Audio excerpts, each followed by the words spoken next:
Well, good morning everybody. Welcome to another episode. I'm up bright and early. It's just gone 5 o'clock in the morning here in the UK, and I've got something special for you. As promised, this is the review on my Porsche 987 Boxster. I've got up bright and early. I'm outside Windsor Castle, and there's nobody around. The sun's coming up. It's a bit chilly this morning. It's about 13 degrees.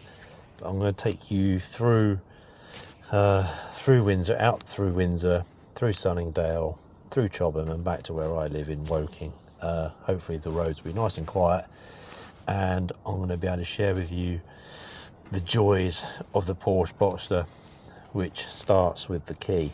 All the good points and negatives of owning one of these cars, and what my experience has been like over the last 2 months of ownership, over 1,000 miles. I've just done 1,006 miles. So without further ado, let's get going and show you what this car's all about. So the first experience of owning a Porsche is the key, and when you put this in and turn it and it starts the engine, that is the first part of the experience, and along with pushing the clutch. So you push the clutch in, put the key in, it unlocks the steering wheel, and then the engine fires into life. Now I've just been driving for the last about 45 minutes, so the engine's nice and warm, and we're now going to head out. I'm going to talk more about this fantastic car as we leave Windsor Castle, where the late Queen Elizabeth was laid to rest.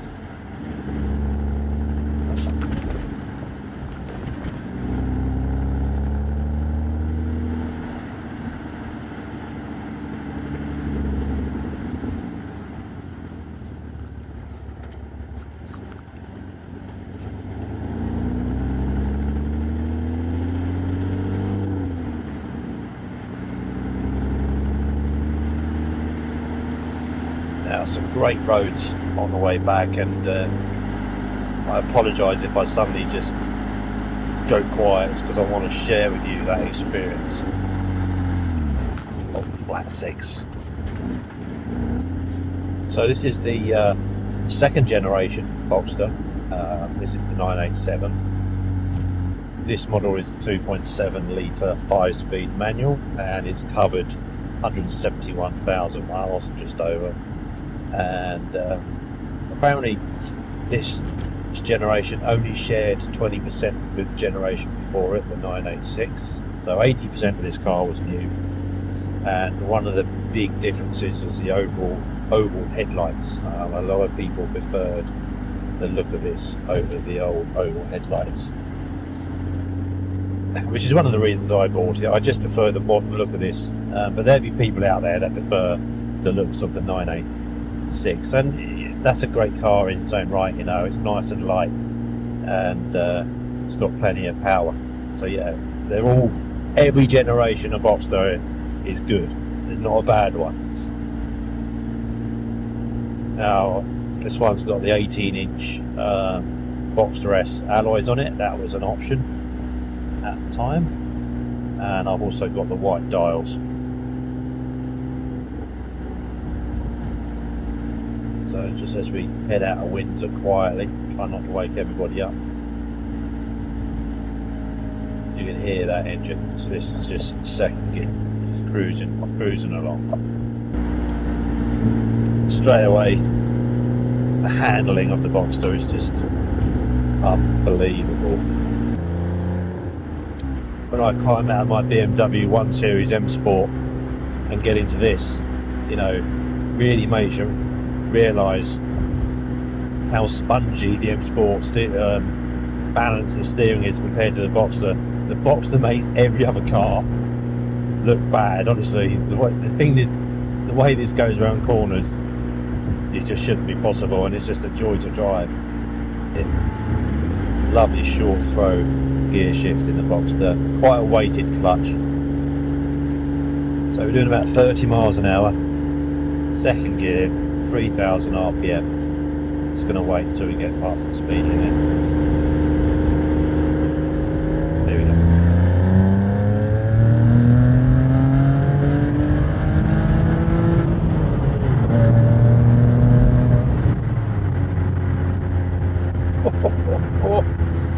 So there we go, speed limit in second and third reached, no problem. Lovely sound as well. And I generally just put it in fourth and just cruise away, but you wanted to put it in the fifth gear. It does pull, but I wouldn't exactly call it lightning fast. But this car's all about changing gears, and most of that happens between second and third, typically. Now I've sort of been trying to work out the gear ratios on this car, because everybody says how long they are, and they are long, but these cars are so light at around 1,300 kilos. Doesn't really matter what generation you go for, actually. They're all around sort of 1,300 kilos.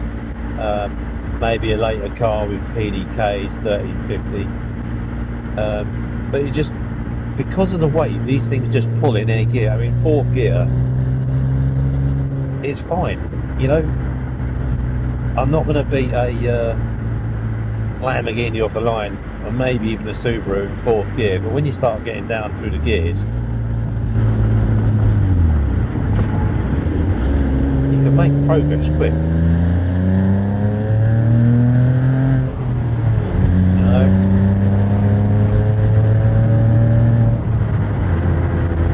Fantastic. And this car, oh, it really makes you want to get the best out of it. You know, just trying to, it's taken me a long time, even though I've had the car 2 months, to make this drive video. I wanted everything to be perfect, you know, because inside this cabin you get, you know, quite a lot of wind chopping around. That's fine as a driver, but when you're trying to film it, it sounds terrible. So I've spent a lot of time trying to get the sound right, and I hope you'll appreciate now that it sounds good. And I think that's what this car does. This car is so good, it makes you want to be at your best. Whether that's driving it, making footage, video footage.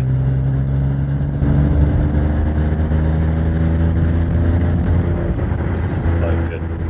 It's quite a windy day today, actually, so hopefully it's come out good. Yeah, and I've been dwelling over the locations as to where to film this video. It's not easy. You want it to be, you know, a good bendy road, get some speed up. Sticking in third as we go around this corner.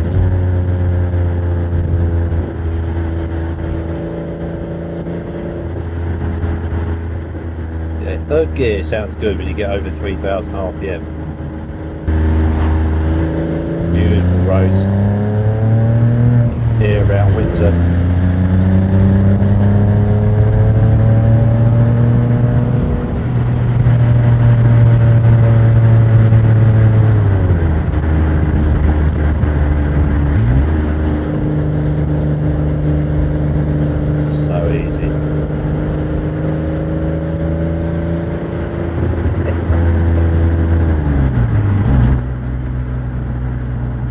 Driving position as you get in the car, you know, you're met by the nice thin Porsche steering wheel, firm, nicely leathered, 3 dials in front of you, the analog dials. You've got the speedo on the left, you've got the big rev counter in the middle, and then you've got engine temperature and your fuel tank capacity. And even within each analog dial you've got these little digital dials. Towards the left you've got the mileage and your trip computer. In the middle you've got different functions, but you've got how many miles are left on your tank of fuel, miles per gallon, and then on the right you've got the time and the outside temperature. And the font on these dials is just beautiful. Really, really lovely. I'd say on the first generation they're even nicer, they're a bit bigger, they use a yellow they use a yellow colour to the digital font, and it's so retro, and it just looks fantastic.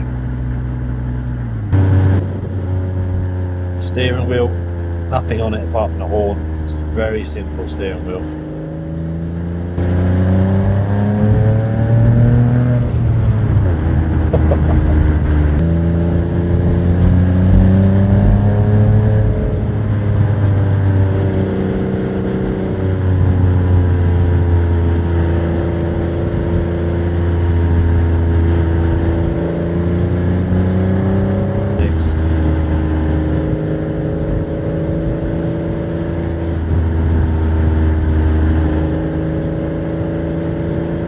Seats.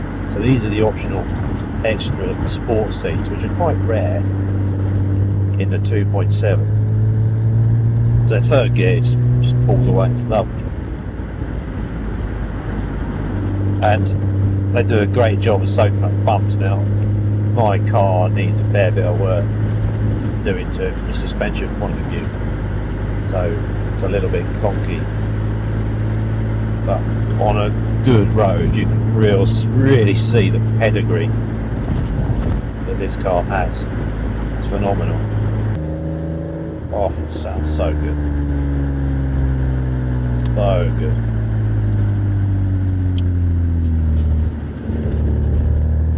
The steering's quite heavy, but not too bad. I mean, at lower speeds, you definitely notice it.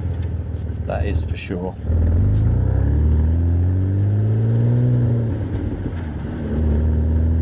Clutch weight is, I'd say, on the firmer side, but perfect. This engine's so flexible, so as long as you're rolling, really, you can just pull away in second gear, third gear. Honestly, you could literally go from 25 miles per hour in third gear to 100 in the same gear. It's insane. Fourth gear, 30 mile an hour, no problem. 1.5 PM, here we go.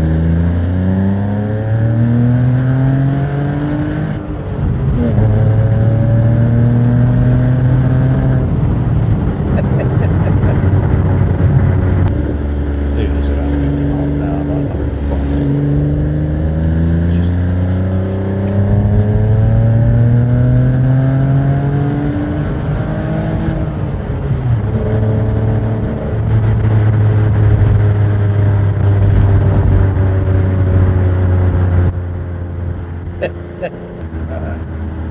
One thing you get with a convertible is you get to hear all the outside noise. So things you've never heard before in a car, you know, if you're driving slow, you get to hear the birds, airplanes, just countryside noises, which is just makes that driving experience so much nicer. It really does.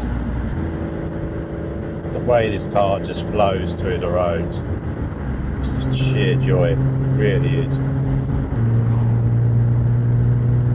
Love the size of the gear knob as well. The gear knob's excellent on this. Perfect position, this one. I don't know why people change them. They look so good. They feel fantastic. This one's a little bit damaged in terms of its cosmetic appearance, but now this one's got the optional Bose stereo, and it sounds fantastic. Really nice and bassy. Right, handling test round the roundabout. Let's watch how flat this car stays. No. Just sticks like glue. Change direction.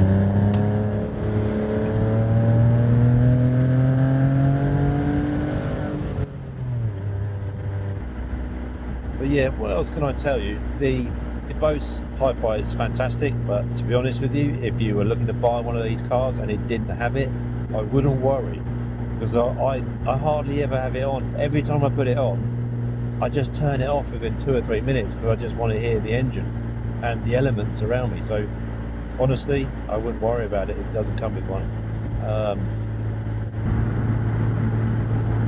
Now we're coming up to the time where the electric Boxster and Cayman will be coming out in 2025.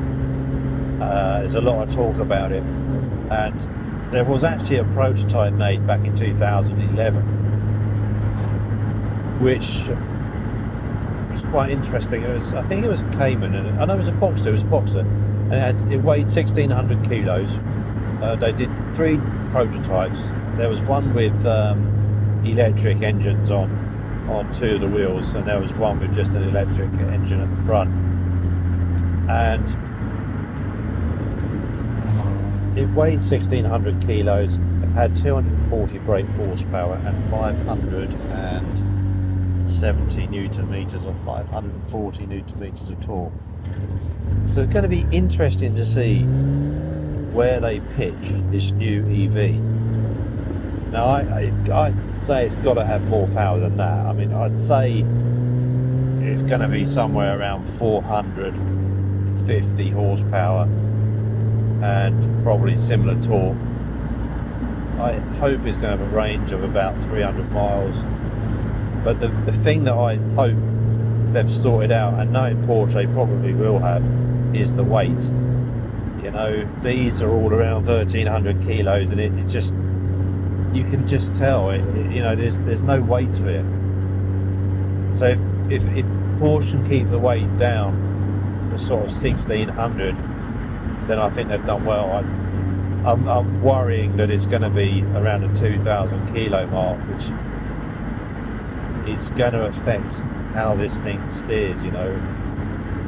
But yeah, I'm sure the experience will be great, but it just won't be as dynamic as these, you know, naturally aspirated engines. But it will still be a great car and have super power. So we're coming to the end of the video, so I'm nearly home. There are about 3 or 4 things which I don't like about this car.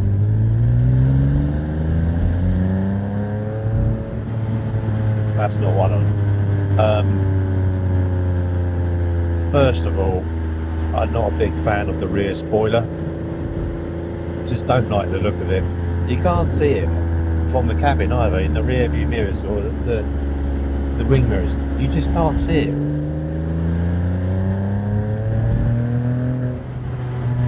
Second gear fun. So that's the first thing, the rear spoiler.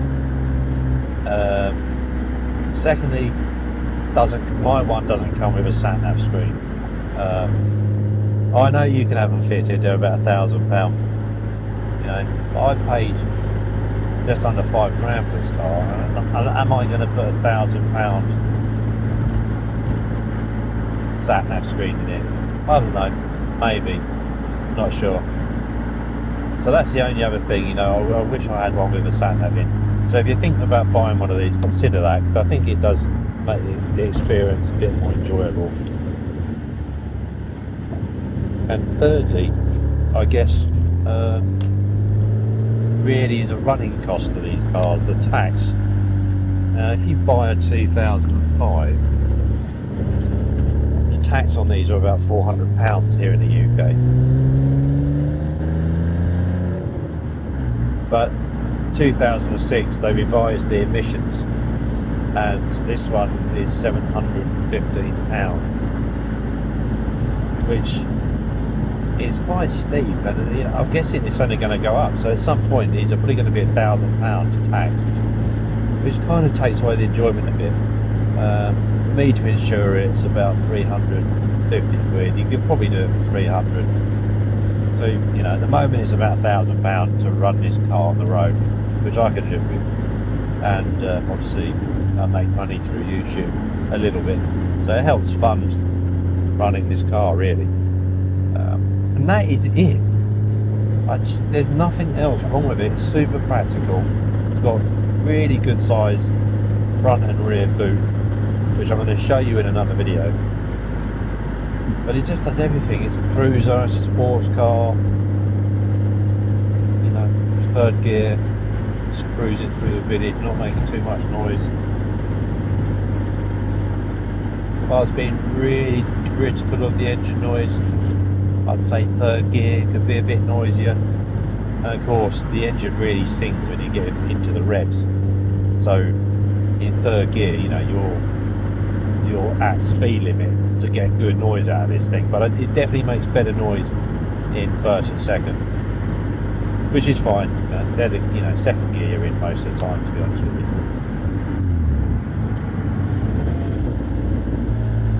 Busy. Surprised there's people around this time of the morning.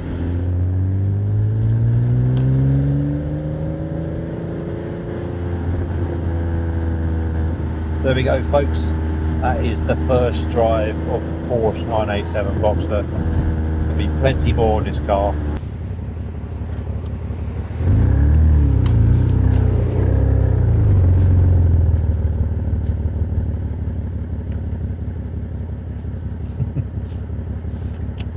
It was a little bit busier than I hoped, but hopefully you've enjoyed that, and you can see the delight that this car gives you. Really is a super car. Thanks for watching.